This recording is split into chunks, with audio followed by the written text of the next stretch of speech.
Hello, I'm Tara Brabazon and I'm the Dean of Graduate Research at Flinders University, and welcome to Vlog 56, How to Fail a PhD in 60 Seconds. Now, this title actually started as a joke. One of my Times Higher Education articles was retitled on Twitter, How to Fail a PhD in 60 Seconds, and I found this terribly funny.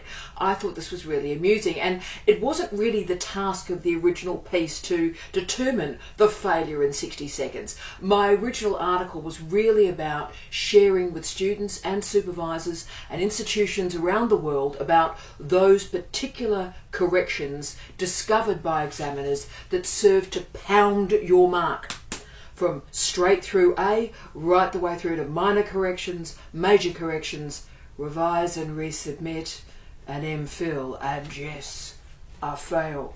So length of time, 60 seconds or otherwise, was not really the focus of that article. But when I saw that great title on Twitter, I thought, wow, I wonder if there are particular attributes or characteristics that examiners find really, really quickly that creates a concern and a worry for them.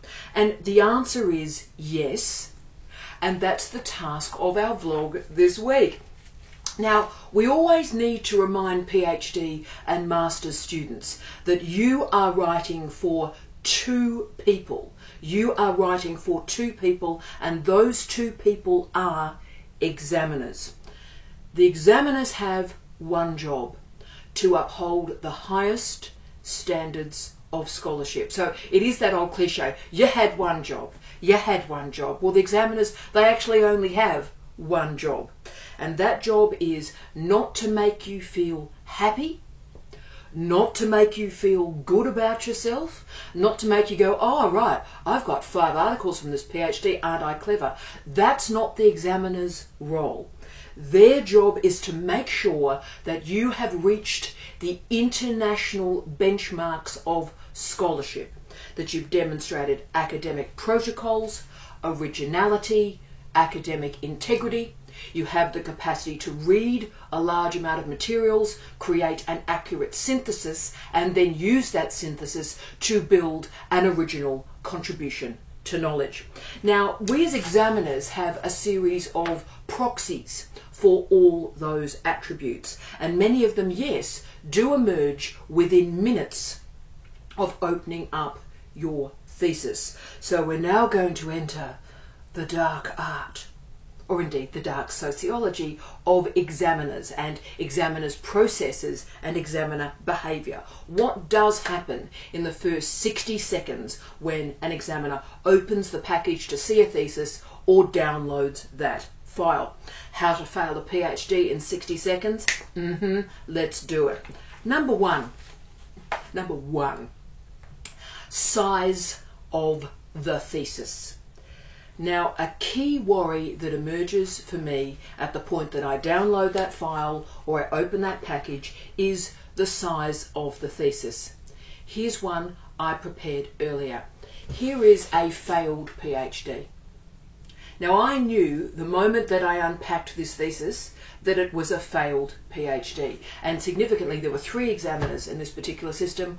All 3 examiners gave this a hard, cold fail.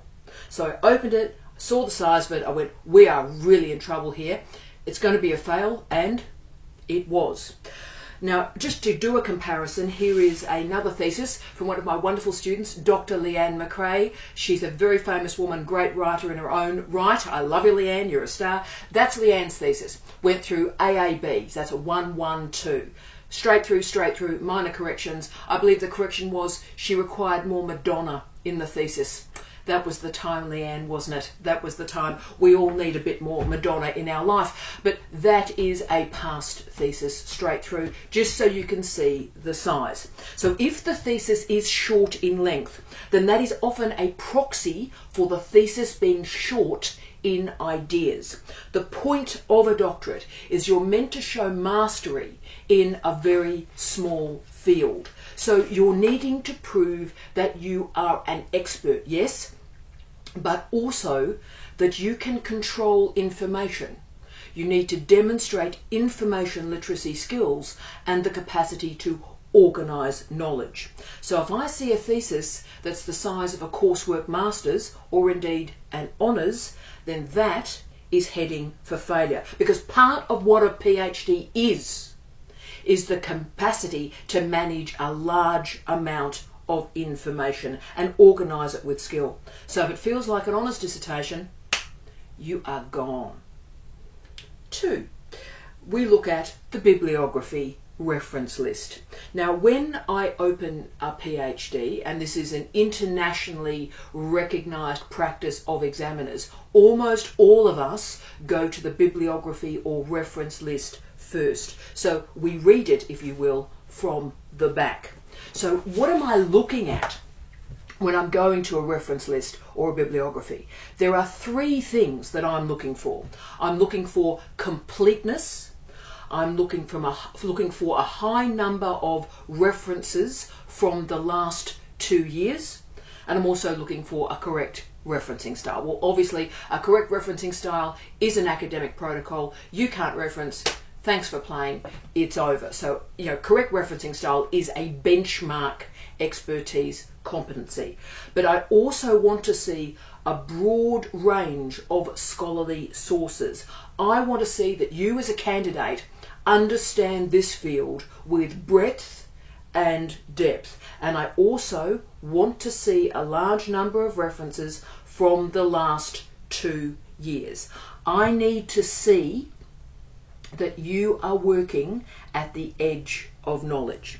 Now, one of the great problems, in fact, I think it is the greatest problem of long candidatures, so those students that have been enrolled for a very, very, very long time, is that their references are dated. By the time they submit, their reference list looks old and it looks tired. Remember, you're trying to prove that you have made an original contribution to knowledge. To prove an original contribution to knowledge, you have to read everything that's occurred in the last 2 years in particular to prove, to verify you are operating at the cusp of knowledge. Now, if most of your references are from 2008 and 2009, that's a long, long time ago now, and it looks dated. It looks tired. So what I'm suggesting is, yes, you must include all your important sources. You must. But remember, I'm also looking for absolutely contemporary sources, the edge of knowledge. Completeness matters. But if I, as an examiner, if I've been asked to be an examiner, I know this field incredibly well. I read a great deal, and I read emerging scholarship. Remember, people like me read at least 10 scholarly monographs a week, at least 30 to 4 articles every week. I try to do a lot more than that, but I also seek out emerging, interesting knowledge in emerging and interesting journals. So if you're missing something, I will know, and I will know within 60 seconds. 3, textbooks and dictionaries. Oh yeah. Now, I'm just going to offer one more of these how to fail in 60 seconds tips with regard to the reference list and the bibliography, because it is that important. If I see basic textbooks, if I see dictionaries in a reference list, let alone as references within the thesis, then I lose the will to live. I lose the will to live. A PhD that I failed in the UK during the oral examination, and can I say both the 2 independent examiners came to the oral exam failing that thesis, so it was an independent recognition that, wow, this is problematic. Now, that failure was based on unbelievably basic textbooks from the United Kingdom and the United States. So what happened was the student just peppered their bibliography with this really basic stuff, so the thesis looked really basic. So this student in particular, was talking about really complicated ideas. Structuralism, post-structuralism, deconstruction, in front of the 2 experts in the field. Don't take any prisoners with people like us, okay? And their interpretation was wrong at worst or basic at best. And this was caused by their reading. I went to the bibliography and the most basic nonsense was there. And if you read nonsense, you will write nonsense. Always read the original. high quality refereed articles. Push yourself. I know it's tough. I know some of that material is difficult, but you're a bright person. Push yourself, stretch yourself, demonstrate the ability to read at the cutting edge of knowledge. And know that if I see an undergraduate or a coursework master's textbook or a dictionary that's cited or in your bibliography reference list, I become Catherine Tate rather than your examiner, and you have to take the shame. Right. 4. Organisation of ideas. Now at Flinders University, and still probably just the majority now of Australian universities, you do not have an oral exam. And you might be going, ooh, I don't have an oral exam. Yeah, that's fantastic. Let me just correct you a little bit. That means all your examiners have is your script. So if something goes wrong in that script, you do not have the chance to justify it.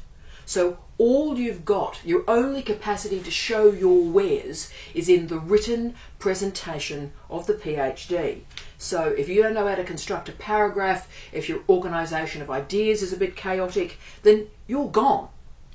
In systems with oral examinations, candidates are given a little bit more space to manoeuvre. So if we as examiners find flaws in the PhD, we log those down as the basis of questions for the oral exam, and you can justify it and speak back to us. Now in most Australian universities, still just about, you only have the script to sell your expertise. So if there is anything wrong with the organisation of ideas in this thesis, you haven't got a plan B.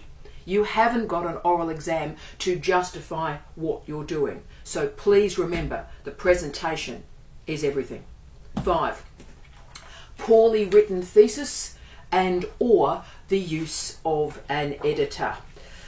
Now I've got, I think, 5 PhD students submitting in the next 3 weeks. I love them all, but it's going to be a tough few weeks. But I am telling my students who are preparing their final script right now, and none of them are using an editor, I'm telling them to state in the acknowledgements that they have not used an editor and they are responsible entirely for the writing and the drafting of their PhD. So if you use an editor, that is your choice. But I believe if students choose not to use an editor, they do the heavy lifting to improve their prose, then they deserve the credit for that, and the examiner should know that they've done the heavy lifting on the prose. So when I see in the acknowledgements that an editor has been used, I become somewhat uncomfortable. Because, to be frank with you, I don't really know what I'm examining. Where is the line between what the student has done in terms of drafting the prose and what the editor has done? Now, I lost that battle a couple of years ago. As most of you know, Steve and I fought pretty hard in Australia to stop the use of editors on a PhD. And once more, as always, we failed. But you have to recognise, team, that examination is as much about impressions as it is about regulations. I'll say that again. Examination is as much about impressions as regulations. So if you decide not to use an editor, you deserve credit for that. State that in the acknowledgement. And the language we're coming up for my students at the moment is, please note, an editor has not been used in the construction of this thesis, full stop. Now, it is important that examiners have this information. They need to know that it's your data collection, your interpretation, your analysis, and yes, your writing and drafting. 6, short introduction. Yeah. Now, after I've looked at the reference list, after I've looked at the abstract, my next step is to go to the introduction. And once more, length is crucial here. If the introduction is under 5 pages, I know we are in trouble. The introduction sets the scene. The introduction configures the landscape of the knowledge that's being configured and presented in this thesis. It answers the questions. Why am I reading this? Why should I care? What's important here? What are the big questions that we're answering through this scholarship? So a short introduction shows that the candidate has no understanding about the value and the significance of their research. 7. A short conclusion. Now, a short conclusion is nowhere near as serious as a short introduction, but what a short conclusion reveals is a tired candidate. Hey Amy, a tired candidate because they simply ran out of words. But the mark does tumble when I see a short conclusion. And this has happened to me twice when I've been examining, about to give the student an A, that is a 1, in the Flinders model. So I'm about to let the student go straight through. This is a fantastic thesis. I'm going, oh, this is terrific, this is brilliant. I turn to the conclusion. It's a 2-page conclusion, and in those 2 pages, the candidate tumbles from an A1 straight through to major corrections, a C or 3. And of course, what's the major correction I ask for? Write a conclusion. 8. Messy formatting, 1 for Vicky. I flick through the pages of a thesis, or I scroll the digital document as it's downloading, and if I see page lengths of different sizes, blank pages, I see diagrams oddly positioned, weird stuff happening with text, and it looks a bit chaotic, then I often read formatting problems as a problem in scholarship. So don't rely on a Microsoft template to organise your thesis. It is the path to madness. Students are increasingly spending their days wrangling with their template, and Vicky, I will share this. Vicky spent, I think, 3 days trying to get a Microsoft template to just give her 1 line rather than 2. So, it is the path to madness, but Vicky's still with us. The resultant scripts, of course, the problem when you use a Microsoft template is all the scripts we're receiving all look the same. And that's all a bit boring, and it's all a bit, oh, here we go again, here's another template for a dissertation, that's great. And they often reveal the same structural errors. So when I see a chaotic presentation, I often think, wow, that's a proxy for something else. Is this chaotic research? And I read the script in a different way, because it can also suggest a rushed submission. So with a digital submission, get your pages right and be really sure, really comfortable, then PDF it, fix it, and then optimize your PDF and really check what you are submitting. 9. Originality is not specified in the abstract. The abstract is everything in your PhD. It is the second thing I read after the bibliography reference list. If the candidate is presenting synthesizing ideas and they do not present a sentence in their abstract, my original contribution to knowledge is, so unless they finish that sentence, my original contribution to knowledge is, and there's something there, then I'm scratching a bit in the thesis, to be honest with you. I'm looking about trying to find the spark of originality in the thesis. If I'm having trouble finding originality, then I start to worry that this is a master's thesis. So what are the characteristics of this? I can tell you precisely. We see it a lot. The literature review is long. So it's a long literature review, paragraph after paragraph after paragraph, and you go, wow, really? Really? Really? So we've got this incredibly long literature review, and then I move, oh, terrific. Now we're moving to the methods chapter, and this is riveting. And page after page, really yawny stuff. So remember, that's the what, the literature review is the what, the methods is the how, and you need both, but like, okay, team, are we moving to something here? Are we moving to something? Hello? And the student is unable to specify the original contribution to knowledge, the why of the thesis, then I'm suddenly going, wow, well, half of this thesis is literature review and methods. I'm not seeing originality here. I'm seeing a synthesis, and that is a master's degree. 10. New one. The supervisor did not sign off the examination paperwork. Now these days, and this is really new, this is from the last 3 to 5 years, these days examiners get a lot more information than we ever did in the past. So we get a confirmation of academic integrity. We often get a Turnitin report these days. If publications do exist in the thesis, with great precision they are specified. So if there is some form of publication there, to match it against the Turnitin report, we require a clear presentation of, right, what was the role of the authors here? What was the role of the authors in design, in the interpretation, in analysis, and in the writing? And that has to be specified and signed off by all authors. Why? Because the examiner must be able to guarantee that the work that he or she is examining is the work of that student. Remember, this is a Doctor of Philosophy, the highest degree we have at a university, and it is given to an individual. So an examiner must be certain that the work that he or she is reading is the product of that student. And if we have any doubt at all, we send the thesis back to the institution. We send it back. I've sent 5 theses back to ask for a confirmation of, I'm uncertain about the percentage of authorship in this particular piece of work between these pages. Can I please receive a confirmation from all authors there? Thanks very much. Then I'll proceed the examination. And that's what's occurred. But in such a system, it becomes very, very clear with all this paperwork if a supervisor has not signed off the examination. And that means for some reason they haven't read the final version. And that suggests to me as a proxy that the supervisor does not believe that it will pass.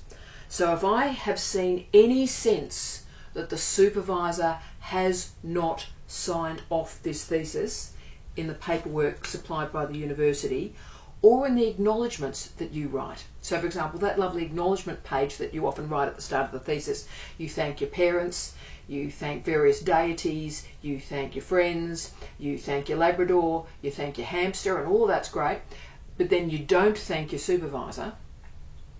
I move from calm to DEFCON 5 in about 6 seconds. So be aware of that. I feel worried, I feel nervous that something bad is about to happen. Okay. Now, blogs around the world, when they talk about examination, particularly when they're written by former PhD students, is they state, oh, it's almost impossible to fail a PhD. That's wrong. Every institution on this planet, every year, has failed PhDs. Don't think this doesn't happen. It does happen all the time. But I think what these bloggers are trying to convey is that mostly our PhD students leave a graduate program before it moves to examination if something's going wrong, or indeed they're asked to leave the program. So the problematic students and or research don't ever actually make it to examination. That's sort of true, but theses do fail. And for me, a lot of this does come down to supervision. You know how I believe in high quality supervision. It's what we're meant to be doing in our universities. And you know what I'm looking for from a supervisor is somebody who has got a large number of PhD students through. Often as the principal or as the sole supervisor, 20 plus getting students through, that's often a good sign. Now also, have they got those students through without relying on what I refer to as the star chamber? That is, they give their students' theses to a group of mates and each of them take turns examining their own PhD students. Now, there are a series of star chambers, particularly in the United Kingdom, in particular disciplines, and why that's so sad is within a couple of generations of PhD students, because of the low standards and the lowering standards that happen when you examine by star chambers, those disciplines have declined in quality. So does your supervisor know the line between pass and fail? Does your supervisor know the line between major and minor corrections? And always, please, please, please, remember your audience. This is a PhD. It is not a journal article. Refereeing and examination are two very, very different entities, behaviours and practices.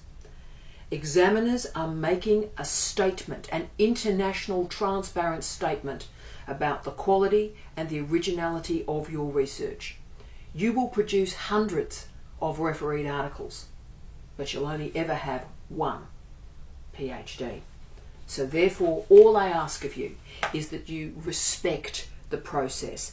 And in the final year of your PhD, start to look at your thesis not as a student, not even as a supervisor, but start to consider it as an examiner.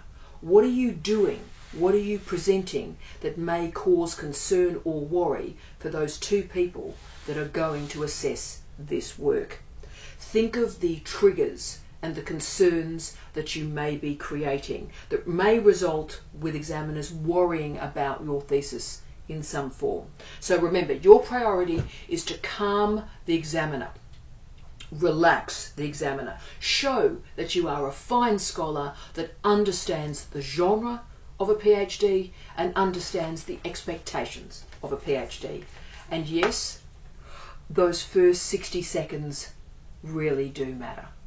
And my respects and my love to all the staff at the Times Higher Education. They've been so incredibly important to my career, and they provide such a great service to this planet and higher education. And as always, I wish you love, light and peace. Tea out.